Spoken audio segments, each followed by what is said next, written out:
Beleza? Terceiro vídeo sobre CPC 48, instrumentos financeiros. Então nós paramos aqui, né, nessa parte de reconhecimento.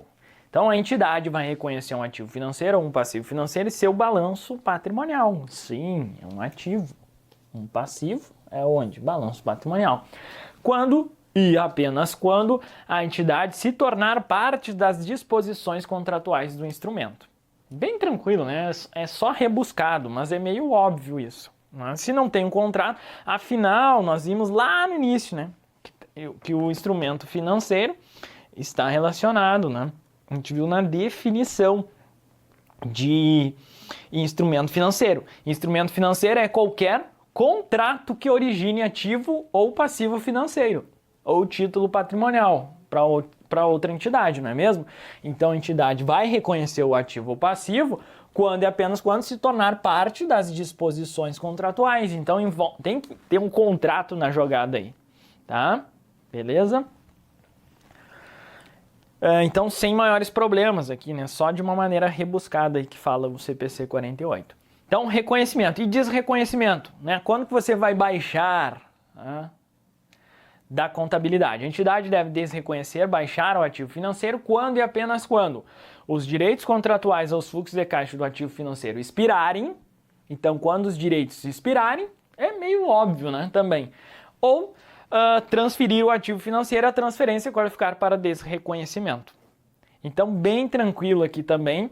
Se os direitos contratuais expirarem, ela vai desreconhecer aquele ativo financeiro. Tá? E se ela transferir o ativo financeiro e a transferência qualificar para o desreconhecimento também, tá? Ao desreconhecer o ativo financeiro em sua totalidade, a diferença entre o valor contábil mensurado na data do desreconhecimento e a contraprestação recebida,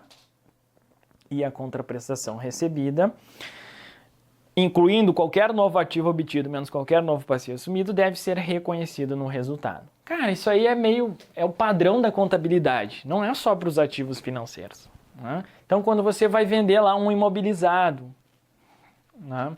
Quando você vai vender um imobilizado, um intangível, você vai baixar lá, enfim, sempre tem o valor contábil que está registrado, e essa venda pode ter um ganho, né? Ou uma perda.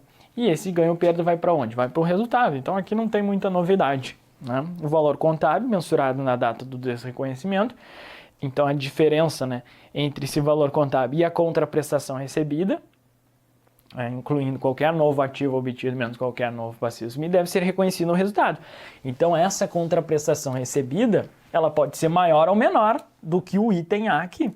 Né? Então se o valor contábil for menor que a contraprestação recebida, o que vai acontecer? O valor contábil é 10 e a contraprestação recebida é 11. Então esse 1 aqui, essa diferença de uma unidade, vai ser o quê? Um ganho. Isso aqui vai para onde? Vai para o resultado como uma receita. Outras receitas lá na DRE. E a mesma ideia aqui, o valor contábil é maior que a contraprestação. Pô, o negócio valia 15, né? E você recebeu 10. O que acontece? A diferença nesse caso é 5, só que é uma perda. Então isso aqui vai para o resultado como despesa. Fechou? Tranquilo, isso é o padrão da contabilidade, cara. Então não tem novidade nenhuma aqui, tá? Vamos embora. A entidade deve baixar. Então isso aqui são baixas de... Ó, eu separei em ativos financeiros e agora a gente vai... Isso aqui também é ativo financeiro, agora a gente vai para o passivo financeiro. A entidade deve baixar o passivo financeiro ou parte do passivo de seu balanço quando e apenas quando ele for extinto. Ou seja, quando a obrigação for liquidada, cancelada ou expirar. Bem tranquilo também, né? Não precisa se escabelar aqui. A diferença entre o valor contábil do passivo financeiro extinto ou transferido a outra parte e a contraprestação paga, incluindo qualquer Quaisquer ativos não monetários sujeitos ao passivo financeiro serão reconhecidos no resultado. Mesma lógica, pessoal. Mesma lógica aqui para os passivos financeiros. Tá? Então nem vou explicar de novo. Valor contábil com a contraprestação paga. Tá? Então é a mesma ideia. Isso aqui pode ser um ganho, uma receita ou uma despesa, depender aí dessa diferença, né? Do valor contábil e da contraprestação paga. Tá bom? Vamos embora! O que mais que nós temos aqui?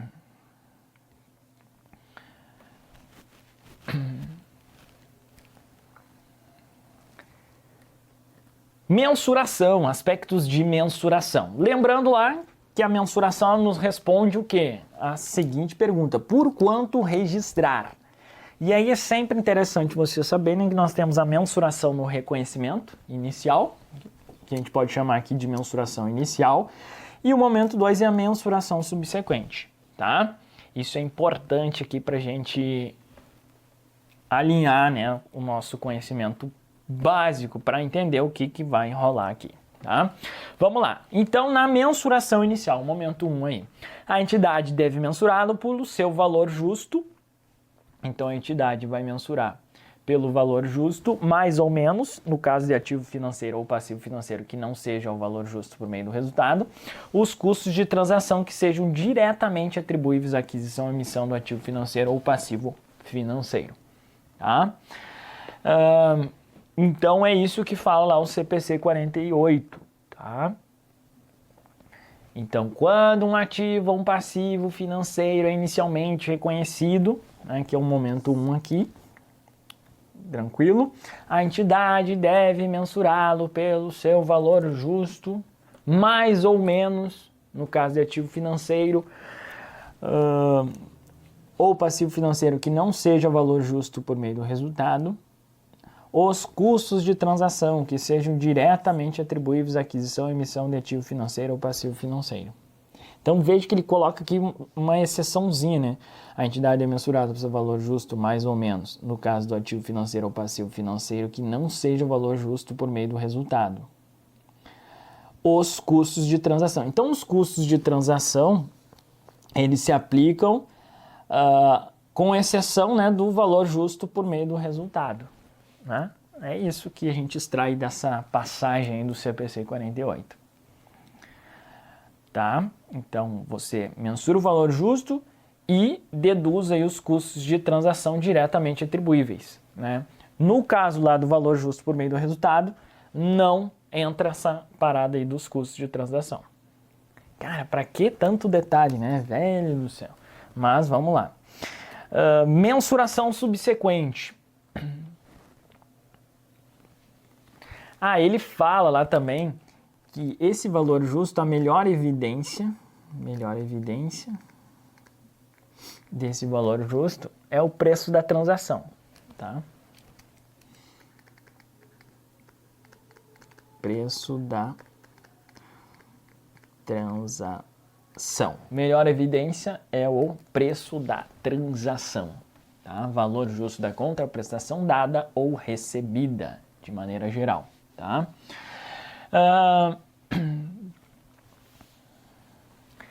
Professor, e quando não rola o preço da transação? Cara, aí a gente tem que, se não rolar, né? Aí aplica o quê, cara? Lá o CPC 46, né? Que ele vai me trazer técnicas de atribuição de valor, tá? Então, o CPC 46 é o carinha que fala tudo sobre o valor justo. Então, se não rolar, aí ele vai falar lá sobre técnicas de atribuição. Tá? Então é uma parada já mais complicada aqui que a gente estuda especificamente no CPC 46. Tranquilo? Beleza. Mensuração subsequente. Tá? Varia de acordo com a classificação do ativo financeiro. Então, varia de acordo com a classificação do ativo financeiro. A entidade deve aplicar os requisitos de redução ao valor recuperável a ativos financeiros mensurados ao custo amortizado e a ativos financeiros mensurados ao valor justo por meio de outros resultados abrangentes. a entidade deve aplicar o requisito de contabilização de RED ao ativo financeiro que seja designado como item protegido. Então, a gente vai ver aí na sequência contabilização de RED, tá? Então, mensuração subsequente, resumindo, né? A ópera são esses 3 pontos aí. Varia de acordo com a classificação do ativo, né? Então, nós vimos aí os 3 carinhas. Inclusive, nós antecipamos lá nas características, né? Sobre isso, tá? Então, CA, VJ e o Juninho, show de bola. E aí, o CPC destaca que a entidade deve aplicar os requisitos de redução a valor recuperável a ativos mensurados ao custo amortizado e ativos financeiros mensurados ao valor justo por meio de outros resultados abrangentes. Então, o Juninho tá fora da parada. Acho que eu até botei uma atenção aqui, ó. Os requisitos de redução ao valor recuperável não são aplicáveis aos ativos financeiros mensurados ao valor justo por meio do resultado. Então, o Juninho não rola CPC 01 para ele. Tá bom? Requisitos de redução ao valor recuperável não são aplicáveis a ativos financeiros mensurados ao valor justo por meio do resultado. Beleza? Qual a lógica? Porque, cara, como ele é o cara do resultado, então isso aqui, a ideia é contabilizar uma perda, então talvez já esteja refletido, né? Não há necessidade desse negócio aqui. Acho que o CPC 48 nem explica muito sobre isso, né? Eles meio que chegaram na conclusão, jogaram lá na norma internacional, a norma internacional foi traduzida e já eras, tá bom? Então tem muito aluno que ele gosta de saber qual é a lógica, professor, o cara quase morre se não sabe a lógica. Então às vezes a lógica é um negócio tão avançado que os caras chegaram nessa situação que você não vai encontrar, cara, em lugar nenhum. E muito menos eu. Isso aqui vai ser discutido lá em nível acadêmico, talvez, né? A influência da inaplicabilidade do teste de recuperabilidade aos ativos financeiros. Cara, dá uma tese. Mas, cara, se cobrar em prova vai ser o quê? Os requisitos de redução ao valor recuperável se aplicam a todas as classes de ativos financeiros. Não, o Juninho tá fora. Tranquilo? É isso, cara. E vai acertar de boa, né? Independente da tese de doutorado lá do cara, explicando o porquê que não pode isso aqui, tá? Que mais? Mensuração. Dentro de mensuração subsequente. Perdas de crédito. Pessoal, eu tô resumindo aqui no vídeo, tá? Então, assim, são 127 páginas o CPC 48 de teoria. Se você pegar para ler ele, não faça isso. Eu reduzi no PDF para umas 25 páginas, tá? De uma maneira já mais esquematizada. E dessas 25 páginas eu trouxe os principais pontos em vídeo aqui. Tranquilo? Então é interessante fazer a leitura das páginas do PDF e acompanhar com o vídeo, tá? Fica bacana, porque daí você vai fazer aquela leitura, mais o vídeo aqui.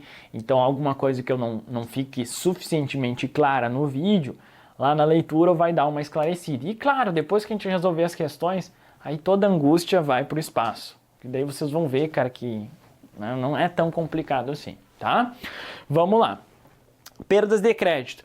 Então, um ponto importante dessa parte de mensuração subsequente dentro das perdas de crédito. A entidade deve considerar o risco ou a probabilidade de que ocorra uma perda de crédito, mesmo se a possibilidade de ocorrência de perda de crédito for muito baixa. Olha que interessante. Então, a entidade deve considerar esse risco ou probabilidade, mesmo se a possibilidade de ocorrência de perda de crédito for muito baixa. Então, isso aqui chama atenção para o examinador.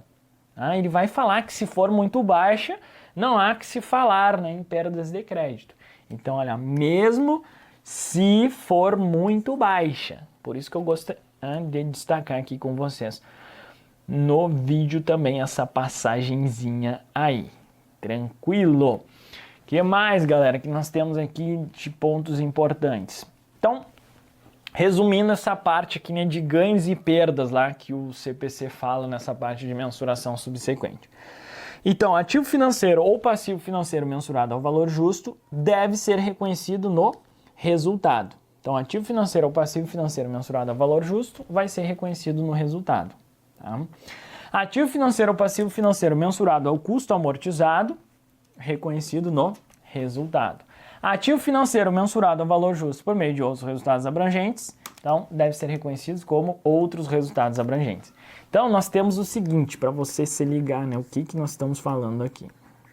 Ó, momento 1 tem um valorzinho de 10, tranquilo? Beleza, a gente viu lá que o valor justo dessa parada era de 10, lá no momento do reconhecimento inicial. Só que no final do exercício, tá? Então, por exemplo, no período de reporte, que é o momento 2, né? Vamos imaginar que seja lá no final do exercício, esses 10 aqui, cara, pode ser 8, pode ser 12, pode ser 13, etc. Tá? Então, o valor justo aqui, ó, pode ser 8, 13, 12, enfim. Então, pode variar positivamente ou negativamente. Então, nós podemos ter ganho ou perdas, entenderam a jogada? Então, momento 1, momento 2. Então, nós temos lá o momento 1, reconhecemos o valorzinho, beleza. E aí, no momento 2, essa parada aqui pode ser quanto? 8, 10, 12, 13, e aí por aí vai. Tranquilo? Então, esse tratamento de diferença aqui é que nós vamos computar aqui, ó, no resultado, para o valor justo por meio do resultado e para o custo amortizado. E o VJ, cara, ele tem aversão ao resultado. Tudo para ele nos outros resultados abrangentes. Tá no nome dele, ó. Outros resultados abrangentes. A parada vai para onde? Vai para o PL, como ajuste de avaliação patrimonial. Tá? Beleza pura. Bacana. Tranquilaço. Beleza. Isso, pessoal, são as variações a valor justo, tá? Além disso, vai ter a nossa curva do papel lá, tá? Que é os juros normais, tranquilo? Esses juros vão para onde? Vão para o resultado,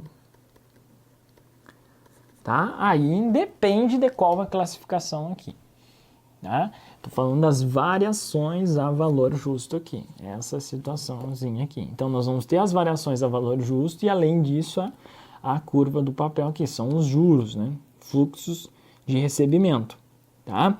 Lembrando lá que esse carinha, lembra lá que ele também, ele quer os fluxos de caixa, né? E se rolar venda, vai também, tranquilo? Beleza? Mais a venda. Né? Já o CA é só os fluxos de caixa. Fluxo de caixa. Tranquilo. Beleza? Então, ó, ativo financeiro ou passivo financeiro mensurado ao valor justo deve ser reconhecido no resultado. Então, Juninho e VJ tem que ser da classe valor justo. Ativo financeiro passivo mensurado ou custo amortizado reconhecido no resultado. Ativo financeiro valor justo por meio de outros resultados abrangentes. Tranquilo? Tá? Só que esse aqui é que não ficou claro no slide aqui, né? Esse aqui não varia a valor justo. Por quê? Porque ele não é mensurado a valor justo, tá? Então, essa parada aqui que eu falei é pros que são mensurados ao valor justo. Tranquilo? Passivo financeiro mensurado ao custo amortizado. Isso aqui eu teria que olhar, mas é relacionado a essa curva do papel aqui, tá? Mas fique tranquilo que lá nas questões isso aqui vai ficar bem de boa. A gente vai matar a pau, sem problemas nenhum, tá? Que mais, galerinha, que nós temos aqui? Contabilização de RED. Vamos fazer o seguinte, vamos dar uma espairada na mente aí, porque se eu entrar em contabilização de RED sem tomar uma aguinha aqui, a gente parar 1 minuto para ser feliz, lascou tudo, tá bom? Então vamos fazer o seguinte, vamos dar um breakzinho e na sequência a gente vai falar só sobre contabilização de RED. É chato pra caramba isso aqui, Mas a ideia é saber uma tabelinha final que eu coloco no slide. Sabendo aquela tabelinha ali, a gente vai ter condições, né, de acertar as questões, tá? É claro que vai demandar um pouquinho, né, você fazer as revisões, mas a gente vai conversar um pouco aí na sequência. Legal? Show de bola? Então respira fundo e na sequência a gente volta.